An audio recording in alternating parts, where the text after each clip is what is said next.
El hombre que fue jueves, capítulo 10.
El duelo.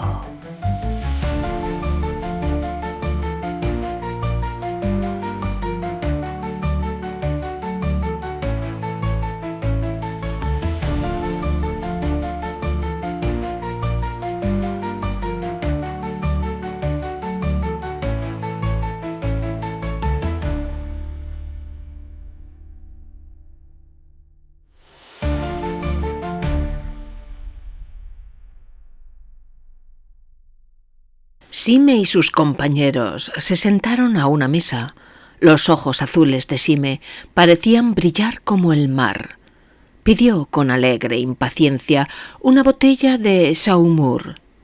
Se encontraba en un singular estado de hilaridad. Su ánimo, ya excitable de suyo, se excitó más con el Saumur, y a la media hora su charla era un torrente de disparates. Ahora pretendía estar trazando el plan de la conversación que iba a tener con el fatal marqués.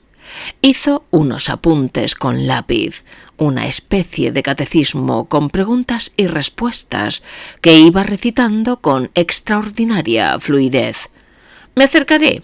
Antes de quitarle el sombrero, me quitaré el mío y diré: «¿El marqués de San Eustaquio, si no me equivoco?».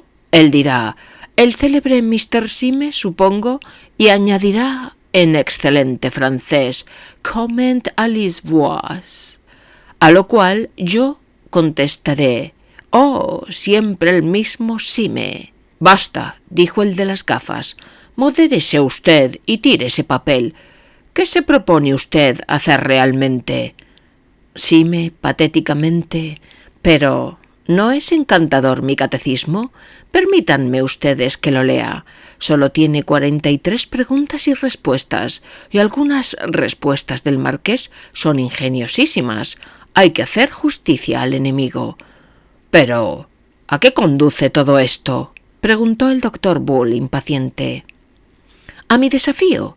¿No se da usted cuenta?», dijo Sime radiante, «cuando el marqués ha dado la respuesta número 39, que a la letra dice». «¿Y no le ha pasado a usted por la cabeza?», dijo el profesor con una sencillez admirable, «que bien pudiera el marqués no repetir todas las 43 respuestas que usted ha previsto para él? Porque en tal caso los epigramas que usted le dirija tendrán que resultar un tanto forzados». Sime dio un puñetazo en la mesa, deslumbrado. «Pues es verdad, y a mí que no se me habría ocurrido. Caballero, tiene usted una inteligencia no común. Usted llegará». «Está usted más ebrio que una lechuza», dijo el doctor.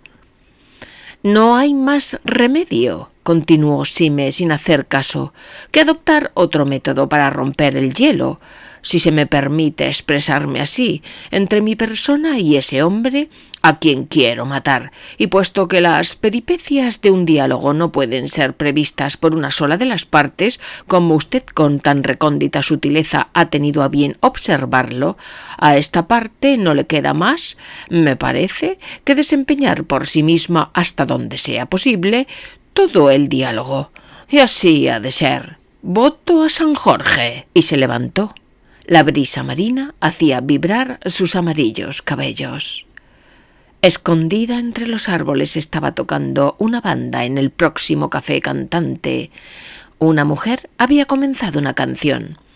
En el cerebro excitado de Sime, el resoplo de los cobres produjo el mismo efecto de aquel organillo de Leicester Square, a cuyos compases se había encaminado el otro día hacia la muerte. Contempló la mesita donde estaba el marqués. Había ya con él 2 compañeros, solemnes franceses de levita y sombrero de copa. Uno de ellos llevaba la roseta de la Legión de Honor. Eran, sin duda alguna, gente de sólida posición social. Junto a estas figuras negras y cilíndricas, el marqués, con su sombrero de paja y traje primaveral, parecía bohemio y hasta bárbaro. Sime examinó al marqués. Verdaderamente aquel hombre parecía un rey, con su elegancia animal, sus ojos altivos, su cabeza orgullosa, destacada sobre el mar purpurino. Pero no un rey cristiano en manera alguna, sino más bien un déspota trigueño, semigriego y medio asiático que, en los días en que la esclavitud era cosa natural, contemplara sobre el Mediterráneo sus galeras atestadas de quejumbrosos esclavos. ¿Va usted a dirigirse a ese mitin?, dijo el profesor con sorna, viendo que Sime permanecía de pie, inmóvil, como quien reflexiona antes de empezar un discurso. Sime apuró el último vaso de espumoso. «Sí», contestó señalando al marqués y a sus compañeros. «A ese mitin. Ese mitin me disgusta. Voy a pellizcarle a ese mitin las feas y flojas narices de caoba que gasta». Y avanzó con paso decidido, aunque no muy en línea recta. El marqués, al verlo, arqueó las cejas negras y asirias, pero en su sorpresa hubo una sonrisa de cortesía. «Usted es Mr. Sime, si no me equivoco», interrogó. Sime se inclinó correctamente. «¿Y usted, el marqués de San Eustaquio?», dijo con suave gracia. «Permítame usted que le pellizque las narices». Y en efecto se acercó a hacerlo, pero el marqués se echó atrás, derribando la silla, y los 2 caballeros de sombrero de copa cogieron a Sime por los hombros. «Ese hombre me ha insultado», dijo Sime como dando explicaciones. «¿Insultado?», gritó el caballero del botón rojo. «¿Cuándo?». «Ahora mismo», contestó Sime con atolondramiento. «Ha insultado a mi madre». «¿Insultado a su madre?», dijo con asombro el caballero condecorado. «Bueno», dijo Sime concediendo el punto, «a mi señora tía, por lo menos». «Pero, ¿cómo es posible que el marqués haya insultado ahora mismo a la señora tía de usted?», dijo el otro caballero con legítimo asombro, «si no se ha movido de aquí». «El insulto estuvo en sus palabras», dijo Sime con acento sombrío. «Si yo no he dicho nada», explicó el marqués, «salvo no sé qué observación sobre la orquesta, que me hubiera gustado que trataran mejor a Wagner o algo así». «Pues fue una alusión a mi familia», dijo Simen con firmeza, «porque mi tía tocaba Wagner muy mal. Siempre ha sido eso una causa de disgustos. Siempre nos han insultado por eso». «Pero esto es extraordinario», dijo el caballero condecorado, mirando con asombro al marqués. «Oh, se lo aseguro a usted», dijo Sime con aire sincero. «Toda la conversación de ustedes estaba llena de siniestras alusiones a la debilidad de mi tía». «Disparate», dijo el otro compañero del marqués. «Yo durante media hora apenas habré despegado los labios para decir que me gusta cómo canta esa chica de cabellos negros». «Pues ya lo ve usted», dijo Sime indignado. «Mi tía era rubia». «Voto a San Jorge», dijo Sime enfrentándose con su interlocutor. «Es usted un hombre de talento». El marqués le echó una mirada de tigre. «¿Buscarme a mí, camorra?», exclamó. «¿Batirse conmigo? Juro a Dios que el que me busca me encuentra. Creo que estos caballeros aceptarán mi representación. De aquí a la noche faltan 4 horas. Podemos batirnos esta misma tarde». Sime se inclinó con cortesía exquisita. «Marqués», dijo, «su acción es digna de su fama y su sangre. Permítame usted consultar con los que han de ser mis testigos». De 3 zancadas se reunió a los suyos. Estos, que habían presenciado su ataque, inspirado por la champagne, y oído sus absurdas explicaciones, lo vieron acercarse llenos de perplejidad. En efecto, Sime estaba ahora en pleno uso de razón. algo pálido, y hablaba con la precisión y mesura del hombre práctico. «Ya está hecho», dijo con voz ronca, «ya está provocada la bestia. Ahora, atención, óiganme ustedes bien. No hay que perder tiempo en palabras. Ustedes son mis testigos y les toca arreglarlo todo. Hay que insistir de un modo absoluto en que el duelo sea mañana después de las 7, para impedirle que tome el tren de París a las 7:45. Si pierde ese tren, pierde la ocasión del crimen. Él no puede rehusarse a aceptar el sitio y la hora que se señale, pero seguramente intentará que se elija para el caso algún sitio cercano a la estación, a fin de dar alcance al tren.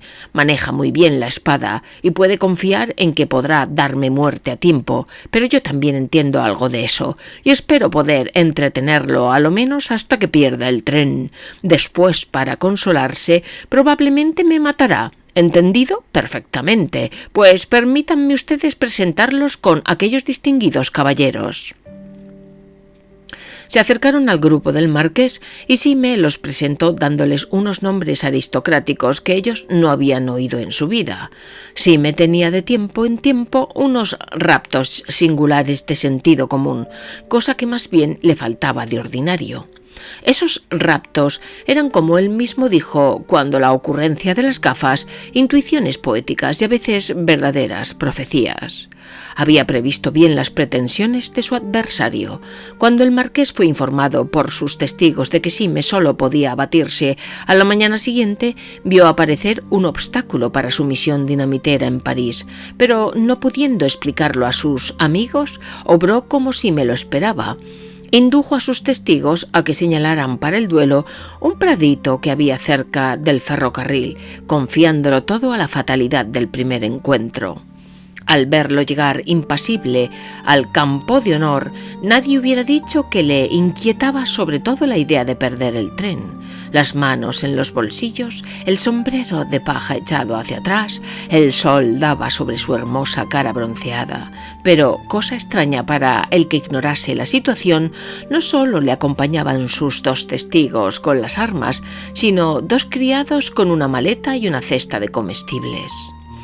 Era muy temprano, pero el sol calentaba ya. Simmé se admiraba de ver tantas flores de oro y plata sobre aquella hierba que casi les llegaba hasta las rodillas. Con excepción del marqués, todos llevaban el traje solemne y unos sombreros negros como tubos de chimeneas. El doctorcete, con la adición de sus famosas gafas negras, parecía un empresario de pompas fúnebres. Simmé no pudo por menos de advertir el contraste cómico de aquella procesión funeraria en aquel prado tan gozoso, brillante y florido. Sin duda, el contraste cómico entre los capullos amarillos y los sombreros negros no era más que un símbolo de contraste trágico entre los capullos amarillos y la negrura moral de aquella escena. A la derecha se veía una mancha de bosque y lejos, a la izquierda, brillaba la curva del ferrocarril que Simmé, por decirlo así, tenía que defender del marqués, para quien aquella línea era la meta y el punto de escape.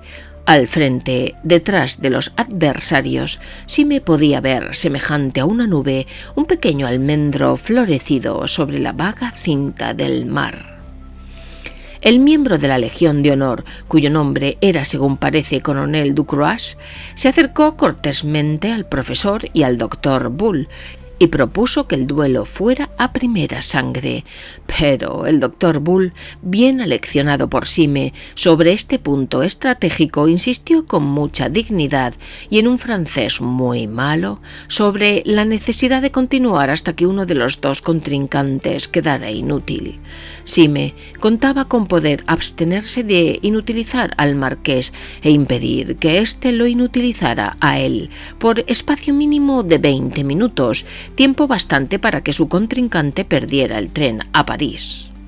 «Para un hombre de tanta presteza y valor como el señor de San Eustaquio», dijo el profesor solemnemente, «sin duda es indiferente el método que se adopte, y nuestro apadrinado tiene buenas razones para pedir que el encuentro sea largo, razones cuya delicadeza me impide el ser más explícito, pero de cuya naturaleza justa y honorable yo puedo». «¡Peste!», interrumpió el marqués a su espalda poniendo una cara sombría. «Dejémonos de hablar y empecemos». Y decapitó una florecilla con el bastón. Sime, que comprendía, miró de reojo instintivamente por si el tren estaba a la vista. Ni el humo se veía. El coronel Ducroix se arrodilló entonces, abrió la caja de espadas y escogió un par. Al sol, las espadas lanzaron 2 vivos resplandores. Ofreció una al marqués, que se apoderó de ella sin ceremonia, y otra a Sime, que la tomó, la dobló, la pesó, y todo con tanta plenitud como lo consentía la decencia. Después el coronel sacó otras 2 hojas, tomó una, ofreció al doctor Bull la otra y procedió a partir del campo. Ambos combatientes se habían quedado en mangas de camisa y empuñaban ya las espadas.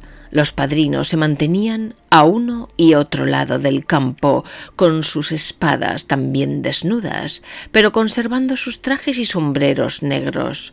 Los combatientes se saludaron. El coronel dijo: «¡Engache!» y las 2 hojas chocaron. Al contacto del hierro, Sime sintió disiparse todos los fantásticos temores de antes, como se disipan los sueños al abrir los ojos. Los recordaba uno a uno y le parecían meras alucinaciones nerviosas. El temor que el profesor le infundiera había sido como la opresión de una pesadilla, el miedo que le inspirara el doctor como el del vacío científico. En el primer caso era el miedo tradicional ante la perenne posibilidad del milagro, el segundo el miedo mucho más moderno ante la absoluta imposibilidad del milagro. Pero en uno y en otro caso se trataba de temores imaginarios, comparados con el actual temor de la muerte, lleno de sentido común, despiadado y cruel. Sime se sentía como el que sueña toda la noche, que rueda por un precipicio y al despertar recuerda que va a ser ahorcado.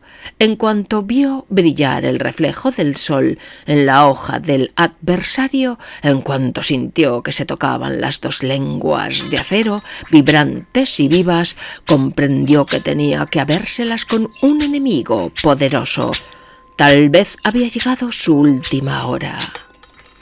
Toda la tierra cobraba a sus ojos un extraño valor.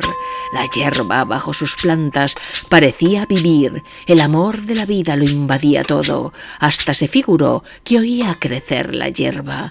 Hasta se figuró que en aquel momento estaban brotando nuevas flores, flores rojas, flores amarillas y azules, toda la gama de la primavera. Y cuando sus ojos se encontraban con los ojos fríos, fijos, hipnóticos del marqués, veía detrás de éste el almendro florido, contrastando sobre el azul del cielo.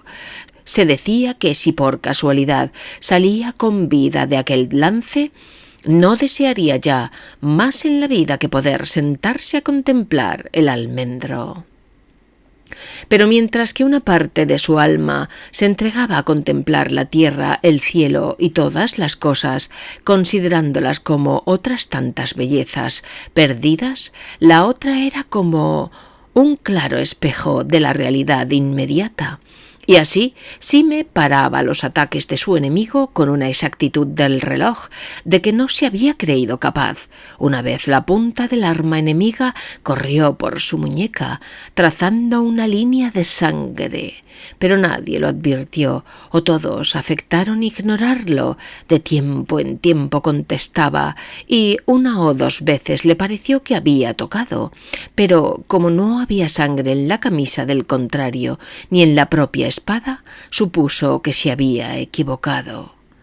Hubo un descanso y cambio de terreno. Después continuaron. A riesgo de perderlo todo, el marqués, desviando los ojos, echó una mirada hacia la vía férrea.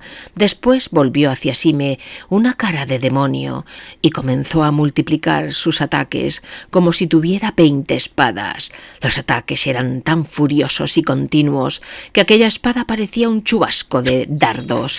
Sime no tuvo tiempo de echar un vistazo a los rieles, pero tampoco le hacía falta. Aquel frenesí que se había apoderado del marqués marqués indicaba a las claras que el tren de París estaba a la vista. La energía desesperada del marqués era superior a sus medios. 2 veces Sime, al parar, lanzó fuera de la línea la punta del adversario, y la tercera, su respuesta fue tan rápida que no hubo duda. La espada de Sime se había doblado contra el cuerpo del marqués, penetrándole. Sime estaba tan seguro de ello como puede estar el jardinero de haber clavado en la tierra su azadón, pero el marqués había saltado atrás sin desconcertarse, y Sime, perplejo, examinaba la punta de su espada buscando en vano una mancha de sangre. Hubo un silencio rígido y a su vez Sime cayó furiosamente sobre su contrario. Lleno ahora de curiosidad, probablemente el marqués le era superior, como lo advirtió al principio del combate, pero en este momento el marqués parecía vacilar y perder ventajas. Luchaba de un modo irregular y hasta débil, y estaba mirando continuamente la línea del ferrocarril, como si temiera más al tren que a la espada de su adversario. Por su parte, Sime, aunque ferozmente, se batía con cálculo y cuidado, intrigadísimo por el enigma de que no apareciera sangre en su hoja. Entonces empezó a apuntar menos al cuerpo que al cuello y a la cabeza. Minuto y medio más tarde vio claramente que su punta entraba en el cuello del marqués debajo de la quijada, pero la hoja volvió a salir limpia. Medio loco, atacó de nuevo, dando de tal modo sobre las mejillas del marqués que debió haber hecho una carnicería. Con todo, no hubo ni un rasguño. Por un instante, el cielo de Sime se nubló con terrores sobrenaturales. Aquel hombre estaba embrujado. Este terror espiritual era más terrible que el simple enigma espiritual simbolizado en el paralítico que lo perseguía. El profesor le había parecido un duende, pero este hombre era un diablo. Tal vez era el diablo. En todo caso, era seguro que 3 veces le había penetrado la espada sin dejar huella. A este pensamiento Sime se enardeció. Todo lo que en él había de bueno cantó en el aire como en los árboles las alas del viento. Recordó todas las circunstancias de su aventura, los farolillos venecianos del Saffron Park, los cabellos rojos de la muchacha del jardín, los honrados marineros que bebían cerveza junto a los muelles, la lealtad de los compañeros que presenciaban su combate. Tal vez él había sido señalado como campeón de todas las cosas buenas y nobles para cruzar los aceros con el enemigo de la creación. Después de todo, se dijo, yo soy más que un diablo, soy un hombre, yo puedo hacer algo que le es imposible a Satanás, morir. Y al articular mentalmente esta palabra, oyó como un silbido lejano. Era el tren de París. Y volvió a la carga con agilidad sobrenatural, como mahometano que quiere ganarse el paraíso. A medida que se aproximaba el tren, Sime creía ver al pueblo de París ocupado en adornar los arcos triunfales. Se sentía unido al rumor y gloria de la gran república, cuyas puertas se estaba defendiendo contra los poderes infernales. Y sus pensamientos se expandían al crecer el zumbido del tren, que acabó en un largo y penetrante silbido de orgullo. Paró el tren. De pronto, con gran asombro de todos, el marqués saltó fuera del alcance del enemigo, arrojando al suelo su espada. El salto fue prodigioso, y más todavía si se considera que Sime acababa de meterle la espada en el muslo. «¡Alto!», dijo el marqués con voz que no admitía réplica. «Tengo que decir una cosa».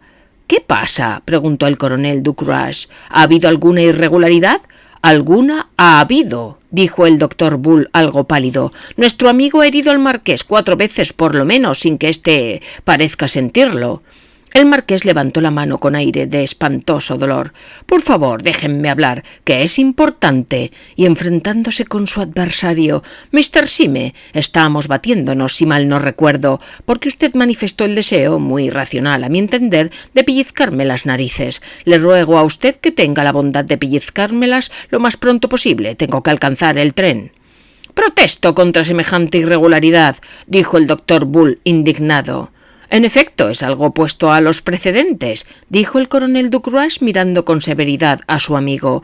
Creo que solamente hay un caso, el del capitán Bellegarde y el barón Zumpt, en que, a petición de uno de los adversarios, las armas fueron cambiadas en mitad del duelo, pero me parece un poco forzado asimilar una nariz a una espada. ¿Quiere usted hacerme el favor de pellizcarme las narices?, insistió desesperado el marqués. «Ande usted, Mr. Sime, pues no querría usted hacerlo. ¿No sabe usted lo que me importa? No sea usted tan egoísta, le suplico a usted que me pellizque las narices». Y al decir esto inclinaba la cara con una sonrisa de loco. El tren de París, jadeando y gruñendo, había llegado a una parada junto a la colina próxima. Sime sintió entonces lo que varias veces había ya sentido en el curso de sus aventuras. Una ola sublime y enorme pareció subir hasta el cielo y derrumbarse con él. Caminando sobre un suelo que ya le parecía fantástico, dio unos pasos adelante y pellizcó la nariz romana de aquel célebre aristócrata.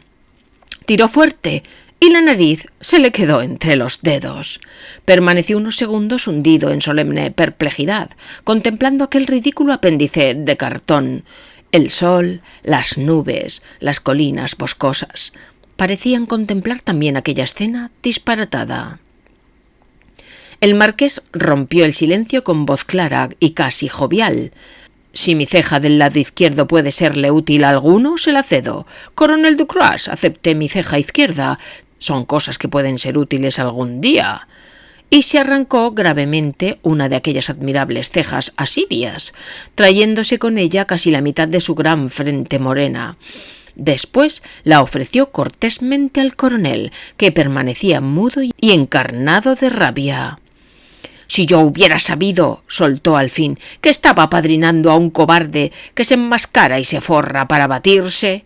Ya lo sé, dijo el marqués, que a la sazón regaba por el campo a derecha e izquierda diversas partes de sí mismo. «Usted se equivoca al juzgarme, pero ahora no tengo tiempo de dar explicaciones. El tren está en la estación». «Sí», dijo con ferocidad el doctor Bull, «y el tren se irá de la estación y será sin usted. De sobra sabemos la obra infernal que...» El misterioso marqués levantó los brazos desesperado. Aquel hombre en mitad del campo expuesto al sol, gesticulando bajo la máscara, parecía un extraño espantajo. «¿Quieren ustedes volverme loco?», gritó. «¡El tren!». «No alcanzará usted el tren», dijo Sime con alegría, blandiendo la espada. El espantajo se volvió hacia Sime y pareció reconcentrarse en un esfuerzo sublime antes de hablar. «¡Cerdo, condenado, ciego, insensato, excomulgado, maldito de Dios, estúpido, loco, abominable!», dijo sin tomar resuello. «Grandísimo imbécil, cabeza de chorlito, cabeza a pájaros». «No tomará usted el tren», repitió Sime. «¿Y para qué demonios quiero yo tomar el tren?», rugió el otro. «Harto lo sabemos», dijo el profesor con energía, «para arrojar una bomba en París». «Bombas y rayos y centellas sobre París y sobre Jericó», gritó el otro arrancándose la cabellera. «¿Están ustedes reblandecidos del cerebro que no entienden lo que soy?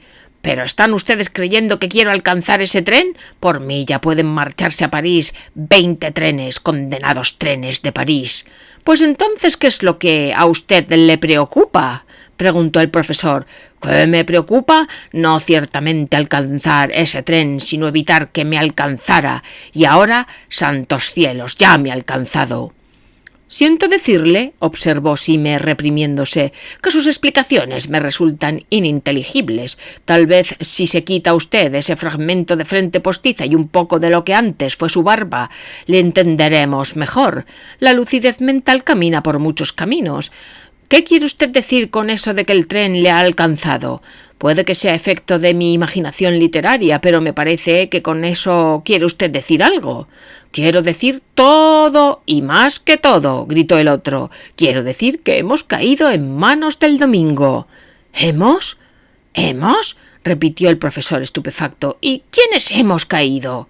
«Los de la policía. Nosotros, naturalmente», dijo el marqués, arrancándose el cuero cabelludo y la otra media cara. Y descubrió una cabeza rubia, bien peinada, lisa, la cabeza típica del alguacil inglés, y una cara sumamente pálida. «Soy el inspector Radcliffe». dijo con una precipitación que ya era dureza. Mi nombre es harto conocido en la policía. Ya comprendo de sobra que ustedes también pertenecen al servicio, pero, por si hay dudas, y sacó la clásica tarjetita azul del chaleco. El profesor hizo un gesto de cansancio. Por Dios, dijo, no nos la muestre usted, que ya tenemos bastantes para un juego de naipes. El joven Bull tuvo, como suelen tener muchos hombres que parecen estar llenos de vivacidad vulgar, un rasgo de verdadero buen gusto. Fue él quien salvó la situación. En mitad de esta escena de transformismo, se adelantó algunos pasos con toda la gravedad del padrino duelista y se dirigió en estos términos a los dos padrinos del marqués. Caballeros, les debemos a ustedes una satisfacción muy clara, pero ante todo he de asegurar a ustedes que no han sido víctimas de una bajeza, como podrían suponerlo, ni de nada que pueda afectar al honor de un hombre. No han perdido ustedes su tiempo, han ayudado a una obra de salvación. No somos bufones, sino pobres hombres que luchamos contra una inmensa conspiración. Una sociedad secreta de anarquistas nos anda dando caza como a unas liebres. No se trata de esos desdichados locos que, atiborrados de filosofía alemana, se atreven de cuando en cuando a lanzar una bomba, no, sino de toda una iglesia rica, poderosa, fanática, una iglesia del pesimismo oriental que está empeñada en aniquilar a los hombres como si fueran una plaga. Del encarnizamiento con que nos persiguen ya pueden ustedes juzgar por el hecho de que nos obligan a usar estos disfraces, de que pido a ustedes perdón y a cometer estas locuras de que les ha tocado a ustedes ser víctimas. El segundo padrino del marqués, un joven de pequeña estatura y bigotes negros, se inclinó cortésmente y dijo: «Acepto desde luego las excusas que usted tan amablemente nos ofrece, pero a mi vez pido a ustedes que me dispensen de seguirles más adelante en sus difíciles trabajos y me permitan desearles aquí mismo muy buena suerte. El espectáculo de ver por el aire los fragmentos de un conciudadano conocido y particularmente eminente como este es muy desusado para mí y en suma es mucho para un solo día. Coronel Ducroix, no quiero influir en sus decisiones, pero si usted opina como yo que nos encontramos en un ambiente algo anormal, le advierto que regreso ahora mismo a la ciudad». El coronel Ducroix se volvió mecánicamente, pero de pronto atusó sus bigotes canos y exclamó: «No, por San Jorge, no quiero. Si realmente estos caballeros están en lucha con esa pandilla de bribones que dicen, quiero acompañarlos hasta el fin. Yo he combatido ya por Francia. No sé qué puede impedirme combatir por la civilización». El doctor Bull se descubrió y agitó el sombrero gritando como en un mitin. «No haga usted mucho ruido», dijo el inspector Radcliffe. «El domingo puede oírle». «¿Domingo?», exclamó Bull, dejando caer el sombrero. «Sí», replicó Radcliffe. «Puede venir con los otros». «¿Con quiénes?», preguntó Sime. «Con los que bajen de ese tren», dijo el otro. «Es desconcertante lo que usted dice», confesó Sime, «pero vamos a los hechos». Y de pronto, como el que presencia de lejos una explosión: «Pero, Dios mío, ¿de modo que todo el consejo anarquista estaba contra la anarquía? Todos éramos detectives menos el presidente y su secretario personal. ¿Qué significa esto?». «¿Qué significa?», dijo el descubierto policía con increíble violencia. «Significa que somos hombres muertos. ¿Acaso no conoce usted al Domingo? ¿No sabe usted que sus golpes son siempre tan sencillos y enormes que nunca se los espera? ¿Hay nada más conforme a la táctica del Domingo que el poner a sus enemigos más poderosos en el Supremo Consejo y después cuidarse de que este Consejo no pueda ser supremo? Les aseguro a ustedes que ha comprado todas las confianzas, ha cortado todos los cables, tiene en su mano todas las líneas del ferrocarril y esta especialmente». Y señalaba con tembloroso índice a la pequeña estación.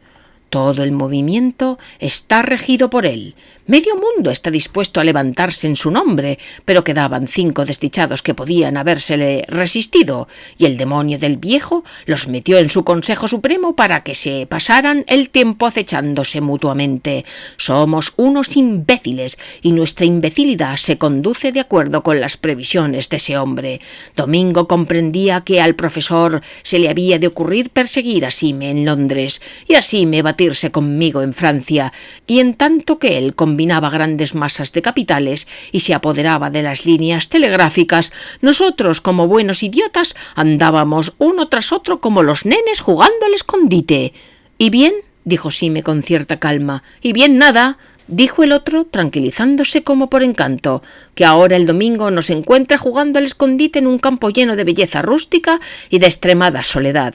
Tal vez es dueño ya del mundo, solo le falta apoderarse de este campo y de los locos que quedan en él. Y para que ustedes sepan cuál era mi temor respecto a la llegada del tren, helo aquí. A estas horas, Domingo o su secretario acaban de bajar de ese tren.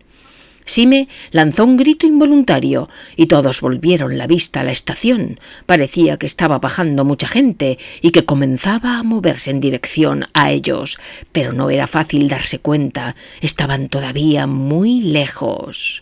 El difunto marqués de San Eustaquio, dijo el inspector, sacando un estuche de cuero, tenía la costumbre de llevar siempre consigo unos gemelos de teatro. A la cabeza de esa muchedumbre es seguro que viene el presidente o el secretario.